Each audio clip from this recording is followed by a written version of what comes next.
आप सबके बीच में मैं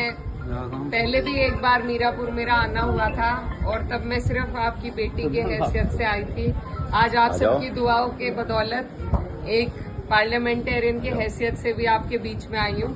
लेकिन पहले मैं आपकी बेटी हूँ और बहन हूँ और आप लोगों से हमारा जो ताल्लुक है वो वोट का तो है नहीं क्योंकि एरिया अलग हो गया, लेकिन दिली लगाव है, दिली ताल्लुक है क्योंकि आपका क्षेत्र वो खुशनसीब क्षेत्र है जिसे मेरे वालिद साहब ने अपने अंतिम वक्त में उन्होंने यहाँ की पैरवी करी, यहाँ की सरपरस्ती करी और आपको ऐसा उनका वक्त मिला बेशकीमती कि जब वो अपनी राजनीतिक जीवन में परिपक्व हो गए थे तब उन्हें आपकी खिदमत करने का मौका मिला। इसीलिए मुझे लगता है कि आप लोग उन्हें आज भी अपने दिल में जिंदा रखते हैं, उन्हें याद करते हैं और बस यही ताल्लुक है, वहीं से ये डोर चली आ रही है। और मेरी बस आप सबसे यही गुजारिश है कि इस प्यार को आपने जितनी दुआओं से मुझे नवाजा है इसको इसी तरीके से बरकरार कर रखें क्योंकि वोट तो आप नहीं डाल सकते लेकिन आपकी जो दुआओं हैं उसी का असर रहा कि इतना मुश्किल चुनाव हम जीत पाए। और मैं भले ही अपने क्षेत्र की पैरवी करूं लेकिन आप लोग मेरे से दूर नहीं हैं और बहुत नजदीक हैं। जहां भी जिस भी लायक मैं हूं आप लोगों का कोई ऐसा काम, कोई ऐसी अड़चन जिससे मैं दूर कर सकूं तो वो मेरे पास जरूर आइएगा आप। और इंशाल्लाह जैसे मेरे वालिद साहब आप सबके लिए खड़े रहते थे मैं भी उसी तरीके से खड़ी रहूंगी।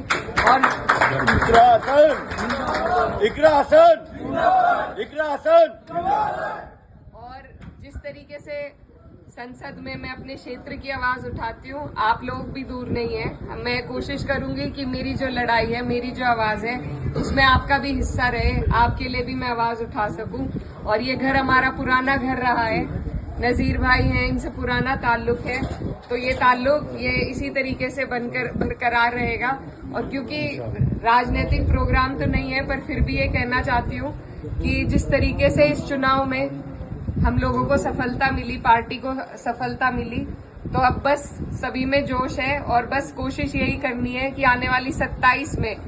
सरकार को आपको और हमें मिलकर बदलना है क्योंकि जब तक सरकार नहीं बदली जाएगी तब तक आप और हम कहीं ना कहीं पिसते रहेंगे। तो इसलिए जरूरी है कि अभी से आप अपने जहन में इस बात को डाल लें कि जब मौका आएगा तो यहाँ से हमारे राष्ट्रीय अध्यक्ष अखिलेश यादव जी के हाथों को आपको मजबूत करना है। और सरकार 10 साल से हम झेल रहे हैं, अब की बार मेहनत करके बिना किसी उसके सबको एकजुट होकर उसे बदल के दिखाना है, अपनी सरकार बनानी है। तो 27 के लिए आप लोग अभी से मेहनत में जुट जाइए। और उससे पहले ही आपके यहाँ उपचुनाव भी है तो जिस तरीके से हमारी पार्टी की सीटें आई हैं उसी तरीके से अब जो